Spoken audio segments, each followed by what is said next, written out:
Hi everyone, I'm Daniel from AUJS. Thanks for joining us for the second Q&AUJS special.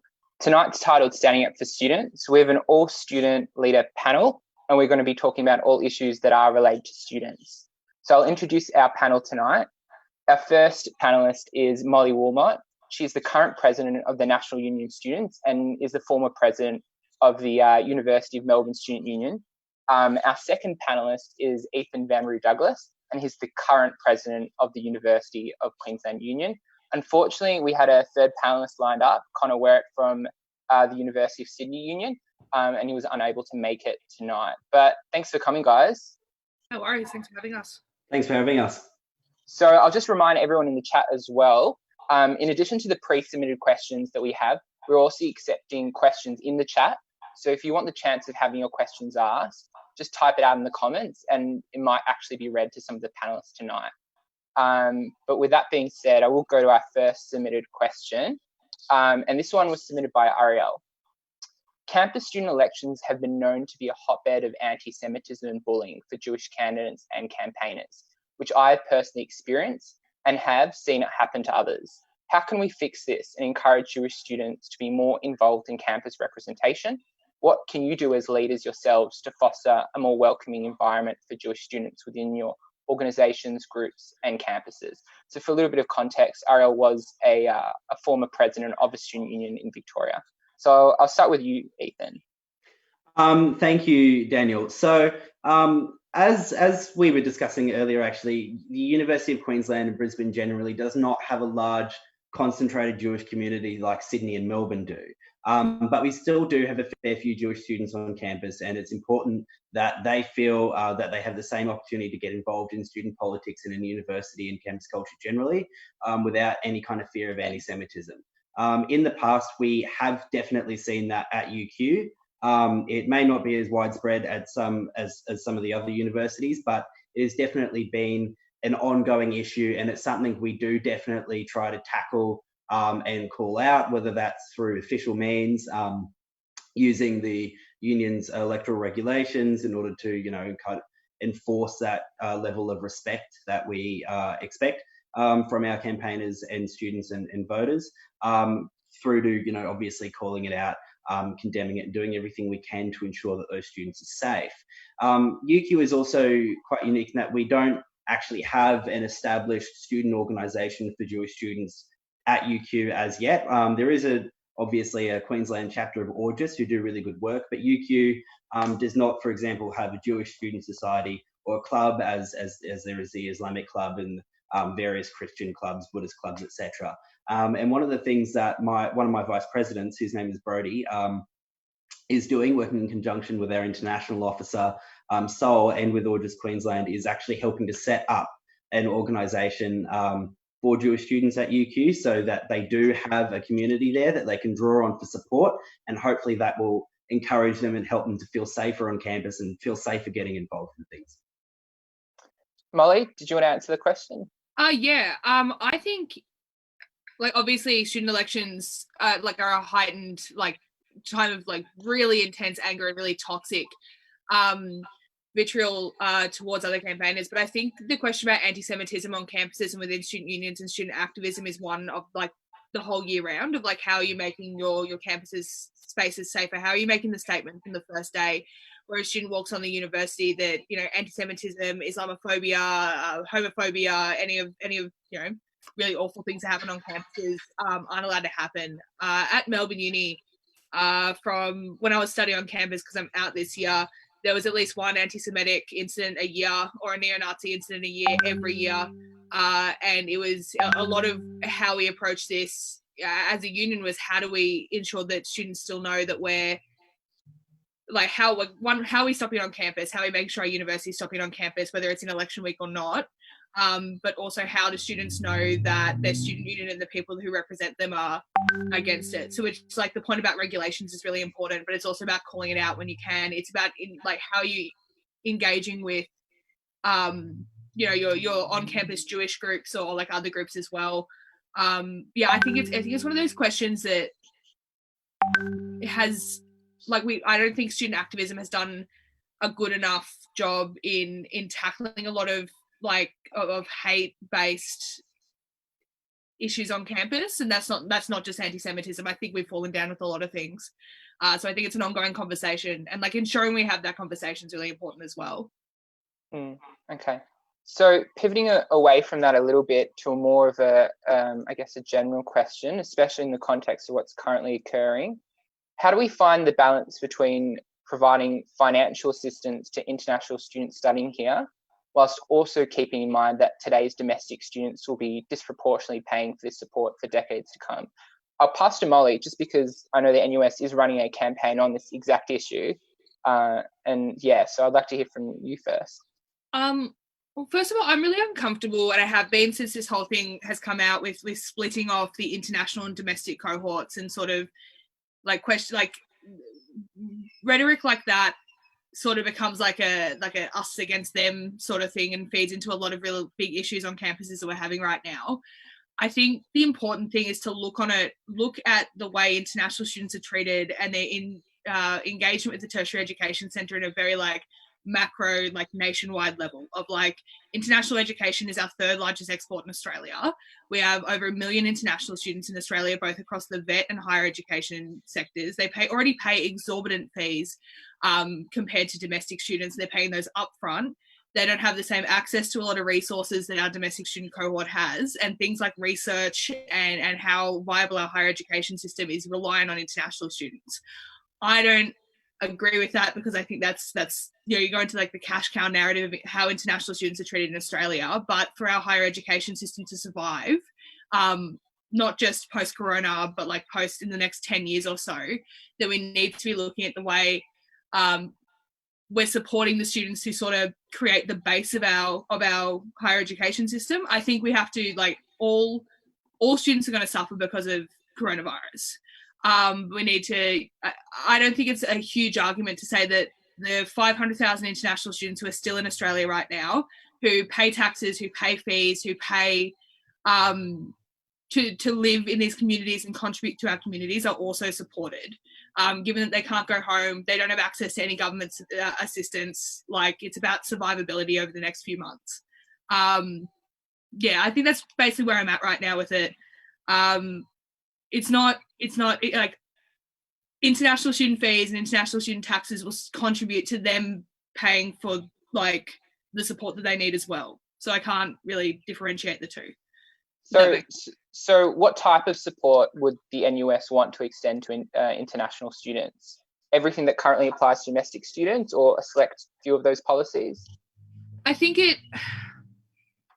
it's a few things. So when you look at the JobKeeper package that the Morrison government's introduced, there are 1 million temporary residents who aren't eligible for that package as well, therefore aren't getting any income assurance over the next few months. Like, things like that should be extended over to our international cohort, seeing as they're essential workers. They need to be able to survive over the next few months. But things like the coronavirus supplement, like that money that is paid fortnightly to domestic students would be great to be moved over to international students. I think the main issue that we're finding right now is these welfare packages that the university and sector are coming out with.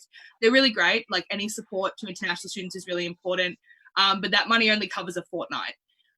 So the support that we introduce needs to be support that is long running and is able to like support these students throughout this crisis, which is preferably through Centrelink and the federal government, but also, open up to the states. Like, how can we best support international students during this time when they're away from home?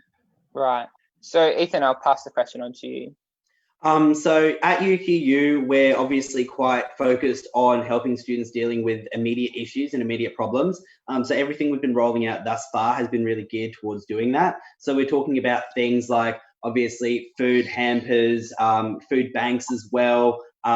We've kind of reconfigured the way that we do our welfare and advice service. So free visa, migration, legal employment advice is something we've reconfigured so it's accessible to students who are self-isolated, and we're still receiving a disproportionate amount of inquiries on that from international students, as one might expect. We're also working with the university as well in helping to deliver supplements, care packages, be them of a kind of a resource nature, food, supplies and things, and of a financial nature as well, which is very important. As a union, unfortunately, we don't have the capacity to be giving out financial supplements ourselves. So we've partnered with the university who are doing hardship grants, assistance, loans, that kind of thing. And that's something we're quite passionate about. And at the moment, we're working to make sure that it's accessible, not just for 1 or 2 weeks, but that is something that students can rely on indefinitely, or as long as they need to, in order to help support themselves. We are also, as I said, working with international students around their employment as well. And those, for example, who may not be eligible for JobKeeper, we are helping them with any unemployment issues that they have and finding any kind of assistance. We're also hooking people up with other charities and services in the community that have the capacity to kind of deliver what these students need. There are so many community organisations out there that international students, I think, because they don't have the kind of community network in Australia that domestic students do, they're simply unaware of. So we've got a real dual strategy of actually working to provide students with services and things that they need, but also referring them to other people who can help. Because of course, like every other student union, our resources are limited and we have to distribute them as well as we can. And I think that's something our students understand and appreciate.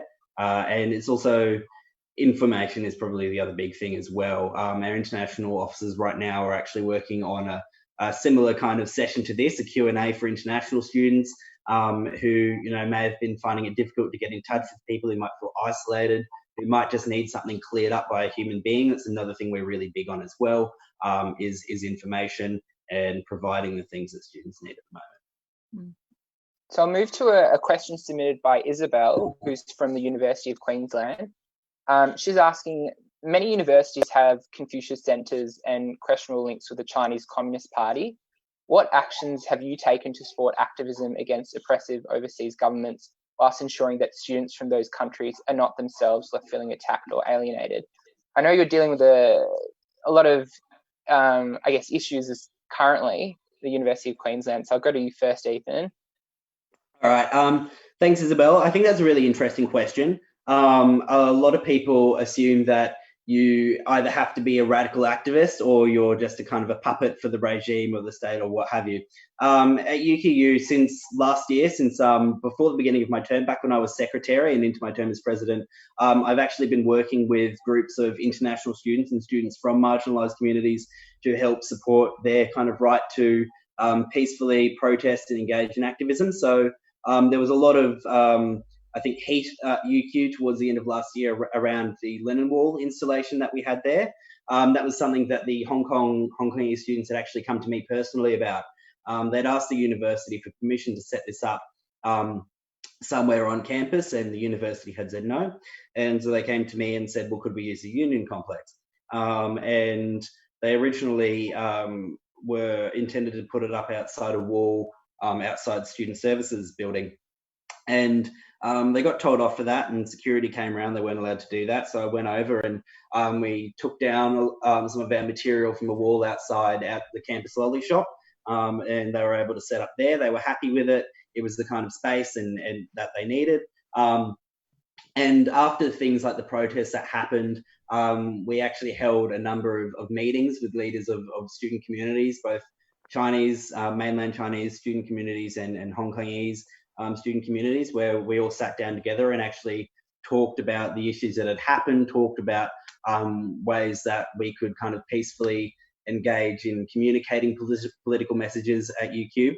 And towards the end of the year, this started about halfway through the year, towards the end of it, we actually started to see a really, really interesting and encouraging trend. We had a demonstration from, I think it was Tibetan students actually, in Campbell Place outside the Union complex, and Chinese students were actually going up to them, and there wasn't a counter protest this time. There wasn't violence, there wasn't abuse calling, but we had been able to kind of facilitate that in such a way that people were actually having respectful, constructive conversations, and Chinese students were hearing the perspectives of Tibetan students, and they were learning a lot, which they might previously never have learned, and Tibetan students were having calm, rational conversations with mainland Chinese students. So that was a really good thing to see, and that's the kind of thing that we work on facilitating at UQU. So yeah, so the same question to you, Molly. How do we balance, obviously, having to stand up to oppressive international regimes, but at the same time making sure people from those regimes don't feel attacked or alienated?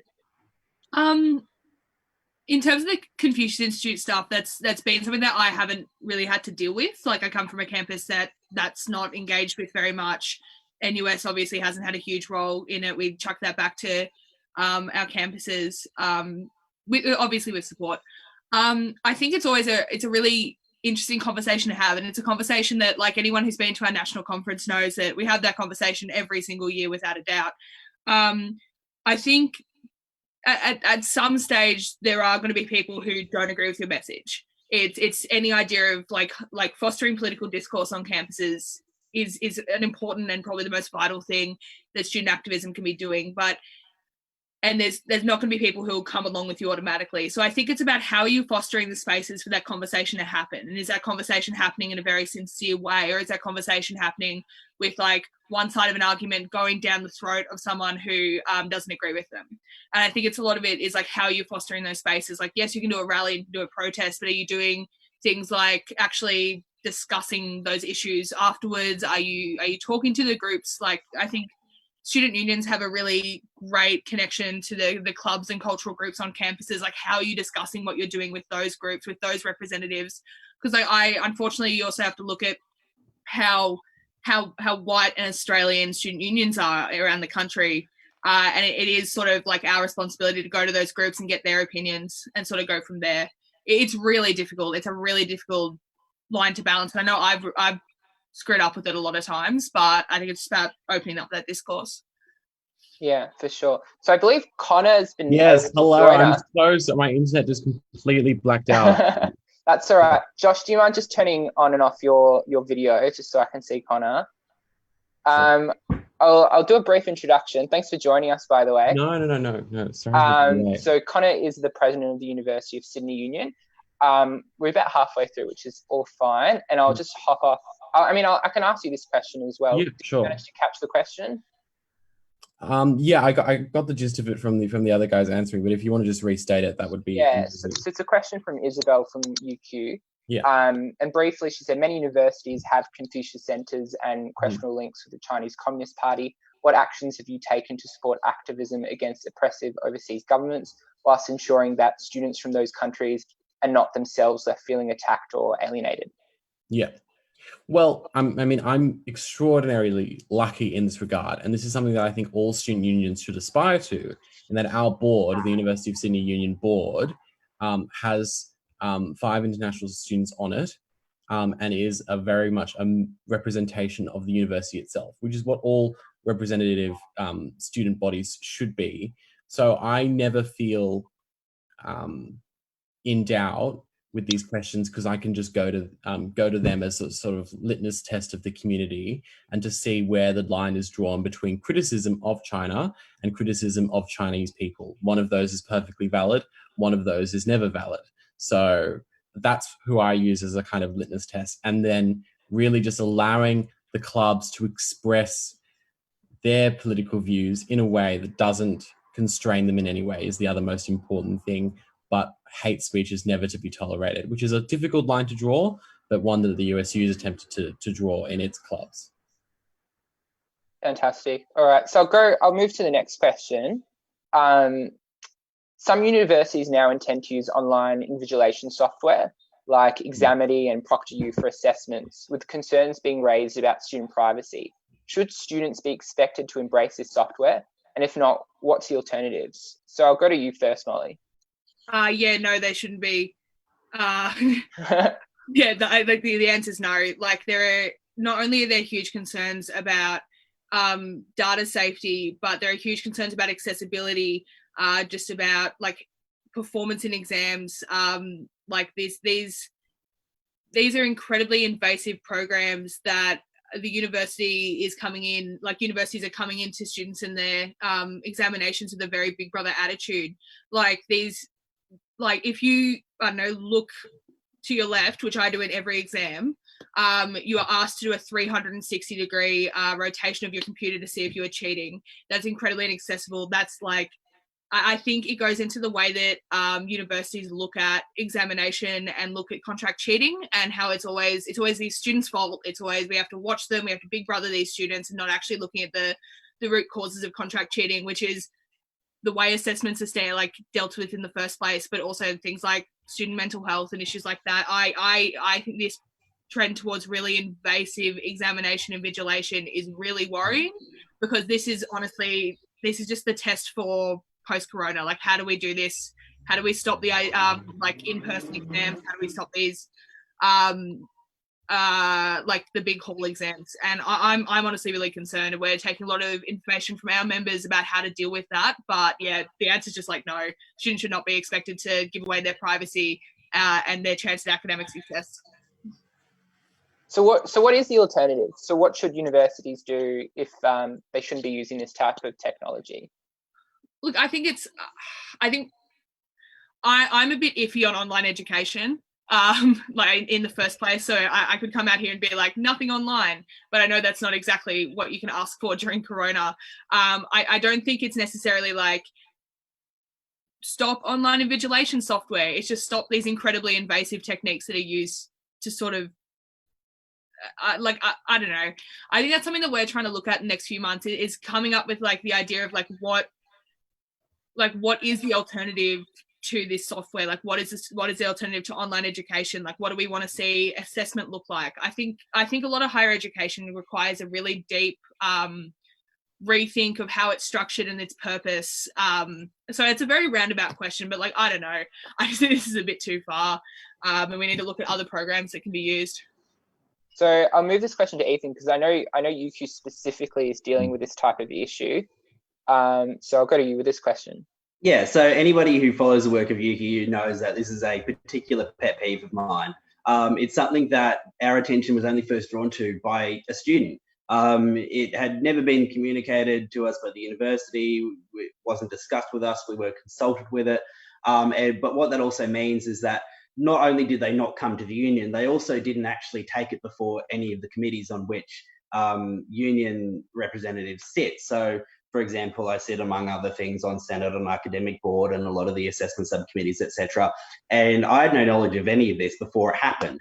Neither did students. And what a lot of students feel like is that it's kind of been a bit of a bait and switch, in that the university has only announced this after census day, after financial liability for their courses. And a lot of students are understandably saying that had we known this was going to happen, we wouldn't have committed to the semester. I think there are three lenses which we look at it through at UQ. You hit on two of them, Molly, is accessibility and data security. And I'm not going to rehash that because I think everybody's quite familiar with what the concerns are around that. It's extremely unsafe and extremely unrobust. But there's also, I think, a philosophical element here. And you also did touch on it a little bit, actually, Molly, when you said what happens after the pandemic? What happens when universities realise this is actually just easier to do?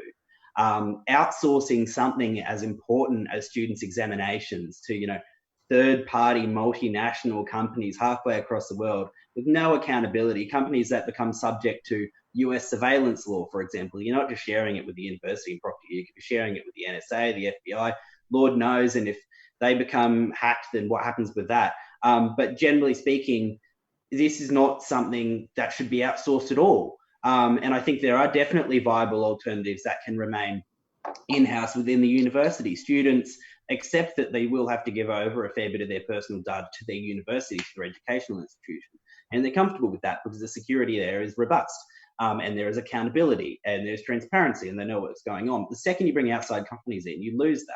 And what happens when universities realise that it's just easier to do this after the pandemic? And thousands of students, tens of thousands, hundreds of thousands of students are being subjected to this every year.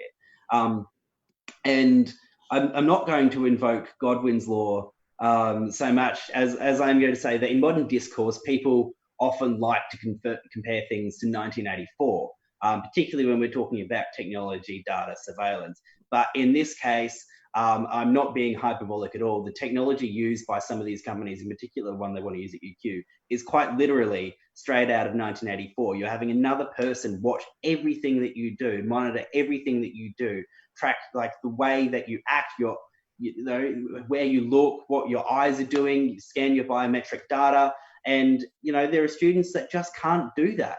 There are students that, for whatever reason, don't have the ability to do that. And I think it's incredibly unfair on them. And I can't speak for other universities. UQ has a very low rate of online classes. We are primarily an on-campus teaching and learning university, which I think is the way it should be.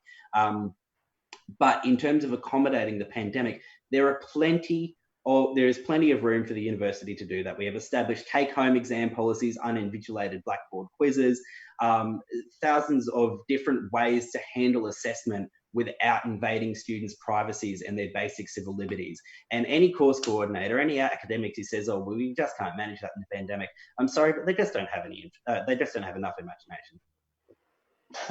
I'll pass it to Connor. What do you think about these the use of invigilation software like Examity and ProctorU? If I could just make a few points. The first is that we've been very stringent upon the university in asking for assurances about privacy and so on. And, so many of the time they say, "Oh, we're waiting for ProctorU to get back to us on that. Oh, we're waiting for ProctorU to update their little terms. Oh, I believe ProctorU is working on this." This precisely identifies why it's so problematic to outsource these things to outside corporations. The second point that I want to make is that universities, by definition, are host to some of the smartest people in the country, including in the tech sector. I don't believe for one second the argument that somehow the universities couldn't develop their own technology when we have some of the smartest people available. Use their minds and create invigilation software that works. But further to that, I just think the third point is I think that it's really important that university staff are encouraged to think creatively about assessment generally. This is an opportunity to think about the nature of learning, less so about the nature of whether you should still come to class.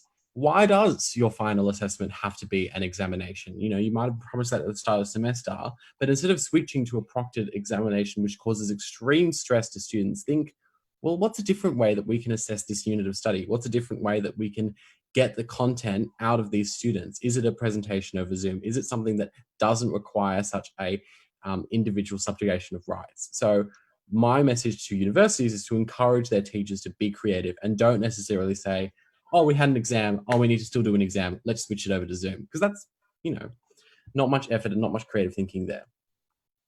Just following on from that, and just briefly as well, I know the COVID Safe app that the Australian government's developed has come out tonight, 6 p.m, half an hour ago. It's launched. It's official. Are you going to be downloading it? Absolutely not. No Connor? way. No. I'm not. I'm not at all. Molly? I'm good staying at home, so I'll be fine. Okay. All right. So that's a definitive no for everyone. Interesting. I'll just quickly note that this is the government who, not any particular government, but this is the federal government. Not saying anything on political affiliations, that ran the robo-debt scheme. I just frankly have so little confidence in technology and government together, so that's why I'm just a very resounding no. But yes. There we go. Now everyone knows. It's going to be added to a spreadsheet somewhere, I'm sure. Our next question is in a similar vein. Some universities are trialling measures such as extending the census period, fail grades not appearing on academic transcripts, or marks this semester not impacting one's WAM or GPA to mitigate the impact of this period. What is the optimum model universities should adopt to maintain fairness, and should it be applied to all students or just students who can prove they've been significantly impacted by the current situation? And I'll start off with Ethan on this one. I think that's a really interesting question, and I know it's certainly been quite a hot topic among a lot of the other universities, probably our sister university, QUT. It's been quite controversial there. At UQ, we haven't got as much of a sense of that. In terms of the student opinion that we've gauged, it's quite evenly split between, obviously there are a lot of students who would like to go for a pass-fail system or not record fails, but there are also quite a lot who are maybe nearing graduation. If they're law students, they've got clerkships or they've got exchanges. They want a certain class of honours and they want their GPA to count. They want their work to count. And there's also quite a few students who are actually just finding it easier doing everything online. So I think it's really, really hard to adopt a one-size-fits-all approach. Probably the latter suggestion of looking at ways to retrospectively accommodate people who have been significantly affected is probably, in my view, the most equitable. I don't think forcing everybody to adopt a universal system is necessarily fair, because there will always be a good portion who just won't fit into the categories and will suffer in either scenario. And I also think that, you know, maintaining academic integrity is difficult, but it is important. And of course, universities should be as accommodating and understanding as possible. But I don't think, if you've committed to this semester, if you've committed to the census date and you said, yep, I want to continue, then you can't just write it off. And I think if you have been very unfortunately significantly impacted, that should be something they can take into consideration. I sit on the appeals body at UQ, which hears these kind of appeals, and we get probably, I would say, hundreds of them a year. Our systems, can't speak for other universities, but our systems are generally quite accommodating of students who have faced hardship, whether it's because of the pandemic or anything else, from losing a job to mental illness to a family death. We deal with all of that. I think we have the systems in place to help students with that. So I think having that retrospective model of addressing students who have been disadvantaged is probably the most equitable way to go for our university. So I'll pass to Connor. Do you agree with that? Do you agree with that stance?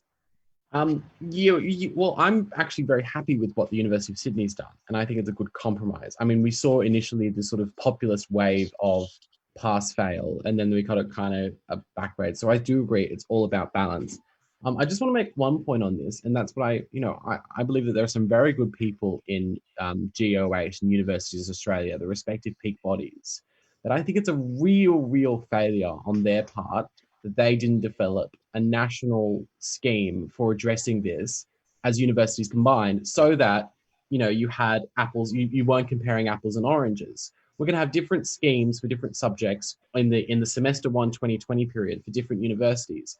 You know, if I was sitting in the shoes of Universities of Australia or GOA, I would have said on day one, all right, guys, we're probably going to have to do something about this in terms of grades. Let's all do the same thing so that things can be, you know, sensical across the country.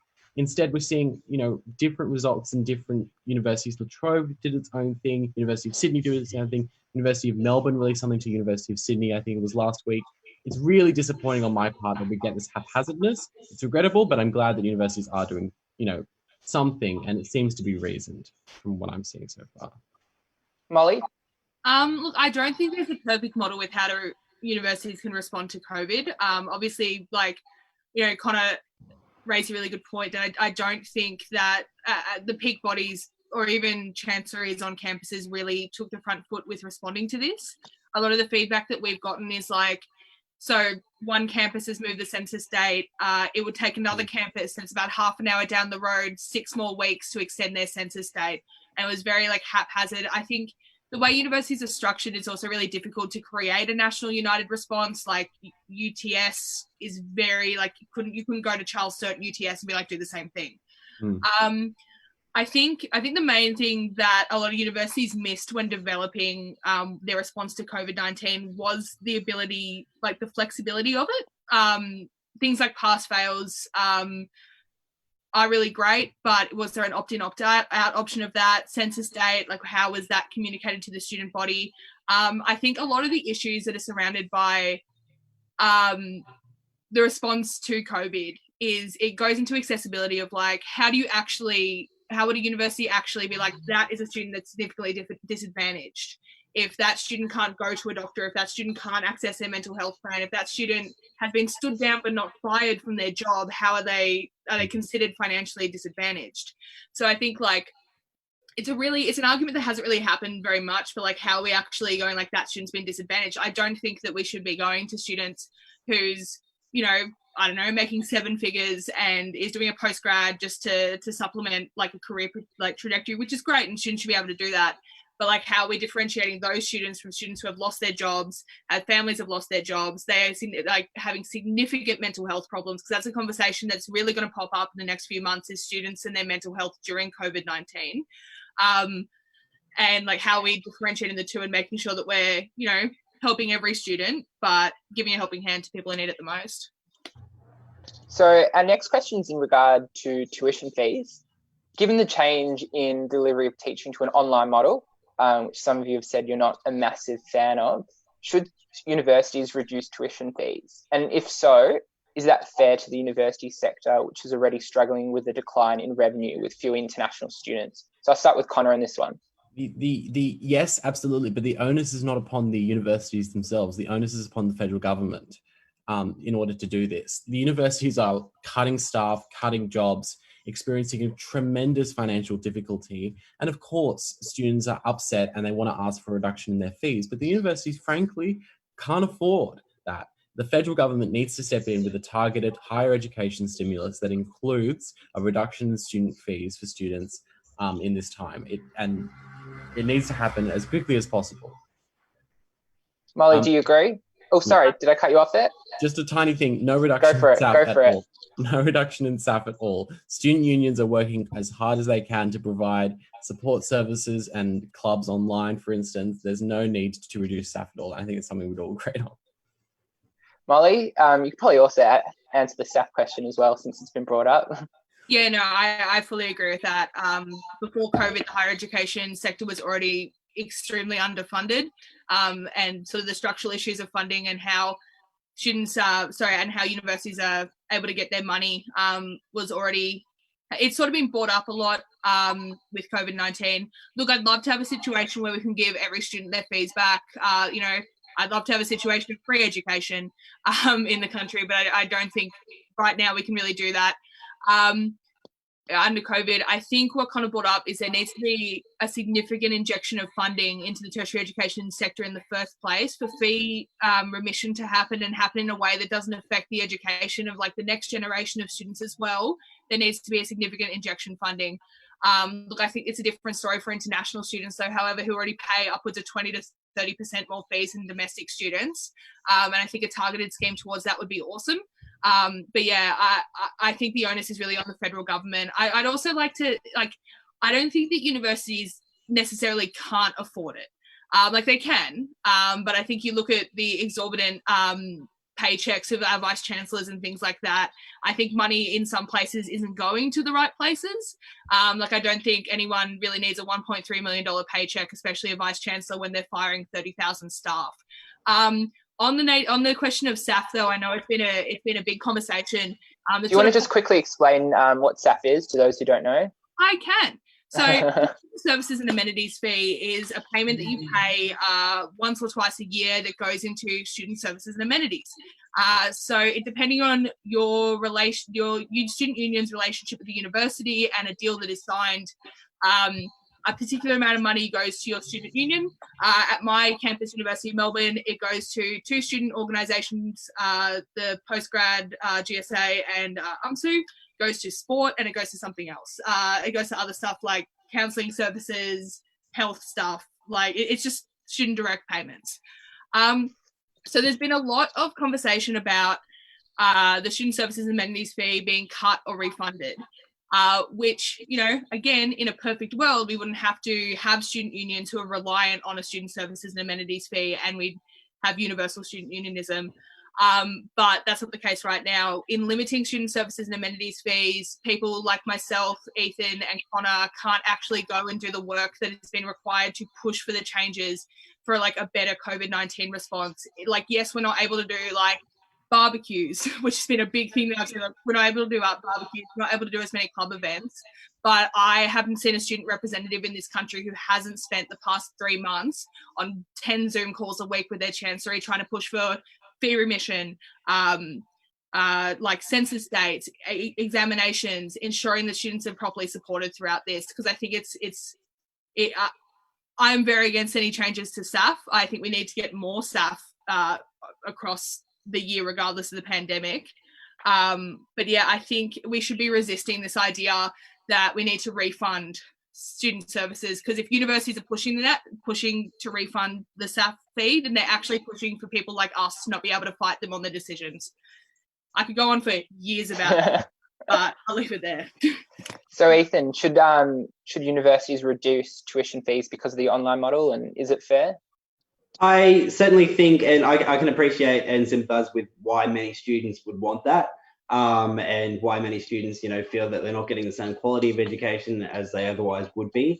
But I do agree with both Molly and Connor that it's just really not feasible for universities themselves to do that.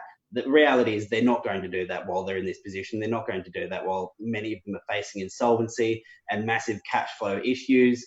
In terms of subsidising that, the onus is definitely on the government sector. I think that things like SAF are now more important than they ever were. And yeah, we get a lot of people complaining about, oh, well, we don't get barbecues, or the bar isn't open this year, so why are we paying as much SAF? And I think the answer to that is, well, if you really want anybody to kind of be there to fight for students' issues throughout this, then continuing to make sure our student unions remain solvent is a really big priority. So I 100% agree on that. And my personal view is I don't really mind what my tuition is this year. It's all going on HEX anyway. I won't have to look at it for a few decades. I'm just a pleb HEX student. But I can see why people would have issues with that. But I don't think the onus is on the universities themselves. Sure, everyone knows that they could probably be a bit more creative with their finances. It's not just an issue, I think, of government funding. I've also seen millions and millions of dollars been pissed away by university administrations on Lord knows what. So I think it's not only an issue of ensuring that they get the funding, but it's also an issue of making sure that universities are accountable for where they spend it, which has left a lot of universities quite exposed, I think, to the financial difficulties which they are now in. So to reiterate, I don't think universities are going to cut students' fees, but I think the onus is on the government sector to help support either universities or students individually in dealing. So our next question is in regard to the next stages of what's going to occur, especially with coronavirus. So when current restrictions do start to be lifted, do you think students should return to university, or should study from home measures remain in place for the rest of this year? So I'll start with Molly on that one. Look, I think it's a funny question because we don't actually know when this is going to finish. We don't actually know when these restrictions are going to be lifted or why they're going to be lifted. I know, like, the Victorian government is looking at extending these restrictions till it is completely safe. I think it's really a conversation to happen closer to when we know it, know what's happening. I would not advocate for anything that would be unsafe for students and university campuses or communities. I think, I like to be safe. Online measures should probably stay in place until probably the end of the year, given that, we can't also have a situation where the online study measures are lifted halfway through semester 2 and then students have to change the way that they are learning for the year. That's why I'm saying, like, it's sort of a when and if sort of answer. But I think the main thing is we just have to ensure that our campuses are as safe as possible. Yeah. Ethan? Look, I'm not a doctor or an epidemiologist, so I have absolutely no idea what the state of the disease or the curve is going to look like in 3, 4, 6 months' time. I know at UQ that certain accommodations are going to be made. The semester 1 has been extended, so inevitably semester 2 must be delayed. However, I think if it is determined to be safe to do so, students should have the choice. I would be very, very hesitant to go back to, pandemic's over, Zoom stopped, we're not doing anything online anymore. I think students should absolutely have if it is safe, to have the option to have the informed decision about whether or not I want to go to campus and I want to be safe. But students who don't feel comfortable doing that or can't do that because they're either still isolated, they have elderly relatives, they're caring for young children, then they should be fully supported as well. So in terms of the transition back, what I hope to see is a balance between the two. So students who want to come back can, but students who want to stay online and remain that way are fully supported in doing so. Connor? Look, the decision is out of our hands, really, out of the student union's hands. But what we can do is, in either path, we need to ensure that things are right. So if it is an online semester, we need to ensure that, students aren't being proctored with invasive privacy software. Students are looked after. Clubs are given money to convert their services digitally and to enhance the student experience online. Mental health support should be provided remotely. If it's down that path, we need to advocate for certain things. If it's down the other path where we're returning, students who, have immunocompromised diseases shouldn't be forced to come to campus. And also we should learn from what these things have brought. It's essentially a thing of, sorry to hit back on your question, but we don't decide which one, but we need to fight for what we can under each pathway. For sure. So the next question is actually in regard, we all know student elections are coming up, and you all are elected representatives for students. So how will being off campus impact student union elections, and how will you ensure that students have the opportunity to participate in the current situation given everything that's happening? Well, unluckily, we're first off the block. So our constitutionally, the USU elections have to be held in May. There was no way around that. We looked into, delaying it or, doing all sorts of things, but we couldn't. Just as a model that we want to extend to other universities, in our regulations, we literally inserted a section saying these provisions apply to the 2020 elections, and then we'll revert after that. We're not holding online elections after that. So basically, we're moving to online elections. These provisions automatically cease to have effect at the end of 2020. Because we did that because we hate online elections, but we need to do it. So it's a very difficult situation of it's here and then it's going to go away. So that's what I would implore. Student elections are better when, in my personal opinion, when they have physical campaigning and we can engage as many students as possible. So I think that's something that all students should all student unions should really remember, and don't use this as an opportunity to switch to online elections permanently. So what initiatives are you doing to ensure that there is high participation? Because obviously you all represent different student groups, and it is important that you do have a mandate. So what type of initiatives are you taking, or nothing at all? So we just basically said all the money that we were going to spend on tents, on shirts, on campaigning, all of that stuff, that now goes into online advertising to every single USU member and student at the University of Sydney to make sure that they get that voting link. That's the essential summary of it. In that money is going straight to, here's the thing to vote. Please make sure you vote. It's so important. And apart from that, I can't talk specifically about anything special we're doing, but Yeah, so lots of Facebook ads. Yeah. Ethan. So this isn't an issue we've really started to address in a meaningful way as of yet, and I'll tell you that because the union elections at UQ are not normally held into October, and we don't know what semester 2 is going to look like or when it's going to happen. So the idea of spending an inordinate amount of time and money trying to plan for an online election we might not need is not something we're looking at yet. That said, the executive, we've had discussions with our council, who also understand that the elections constitutionally at UQU are tied to the date of the mid-semester break, which means it's dependent on the academic calendar, which means it's dependent on what the semester looks like. So we could actually be having an in-person on-the-ground election, but it could be as late as November or December. We just don't know.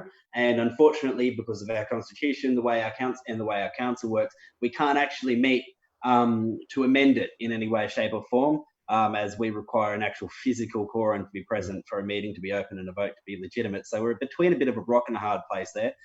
If we do need to make accommodations, we will make the accommodations that we need to make, or we'll try our best. And I think everyone agrees that no one wants to go online. That's awful for student democracy. It's awful for participation. It's awful for engagement. Because where campaigns are won, Daniel, they're won on the ground. Everybody knows that. And I think nobody really wants to move to that kind of online model. I know our sister university, QUT, they were unfortunately forced to have an online election due to, I don't know, their secretary forgot how to read something, and they didn't have a proper election, but they had to have an online one. And look, it was a shit show. It was played out of a stalker space. It was meme pages and, digital harassment and, that kind of stuff. It was really awful. It was really nasty. There was no engagement with students on a fundamental level about issues that affect them. It was just a lot of he said, she said, posting of screenshots, and it was pretty low turnout as well. So I think that's very bad for student democracy. Also at UQU, we did have an online referendum a few years back, which is now notorious in that it was actually hacked by I think just a bored IT student, just, I don't know, some random incel sitting in the basement of some library who decided that it'd be a good idea to do that. And that was compromised, and it actually ended in nearly in legal proceedings with us and our returning officer. So we're very, very anxious to avoid that kind of scenario if we can. But of course, we absolutely do not want to rob students of the chance to participate in their democracy. So at this stage, we've got some ideas and some kind of contingencies, but we're just going to wait and see what the semester looks like and whether or not we can do it on the ground, or we're going to have to make some significant changes. So, Molly, you can answer this generally as well, but I know for your position, you're elected somewhat differently in terms of there's a conference where representatives from different universities come together and elect the National Union for Students. Is NACON going to change? Is that going to be all online? God, I hope so. Look, I think that is a conversation that we're going to have over the next few months. At this point, like, we've paused our education conference. We obviously don't want a situation where NatCon's unsafe for people. I think it's also going to have to be a conversation we have taken, like, our members are going to have to take the lead with this, given that their elections determine how our elections go in terms of kind of a national conference without our members there. So I think that's very much a watch and act situation. I'm going to have a big think about that.